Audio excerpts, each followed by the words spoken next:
आज गुढीपाडवा, वर्षाचा पहिला दिवस। या दिवसाची सुरुवात पारंपरिक पद्धतीने कडुलिंबाच्या चूर्णाने आपण करूया।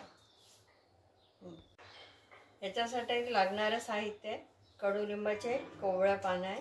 हे कडुलिंबाचे पानं हे असे असतात, त्याला फुलं असे असतात ते येतात। आता इथे मी एक 20-25 कडुलिंबाचे पानं घेतले, जिरं घेतले एक अर्धा चमचा, साखर घेतली आहे एक अर्धा चमचा, हिंग एक चिमूटभर घेतला आहे आणि एक चिमूटभर मीठ घेतलं आहे।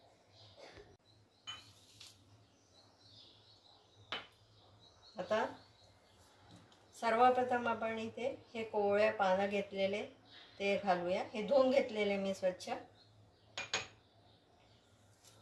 आता याच्यामध्ये आपण जिरे घालूया,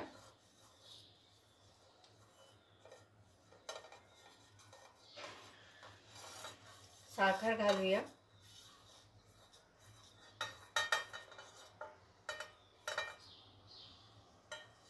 मीठ आणि हिंग तो पण घालूया।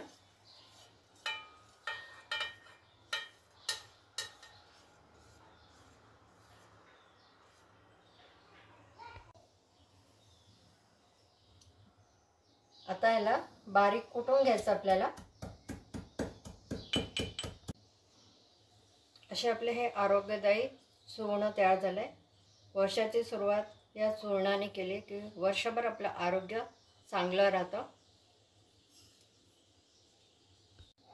असं चूर्ण तुम्ही नक्की करा। तुम्हाला आवडलं असल्यास लाईक करा, चॅनलला सबस्क्राईब करा, व्हॉट्सअप आणि फेसबुकवर शेअर करा।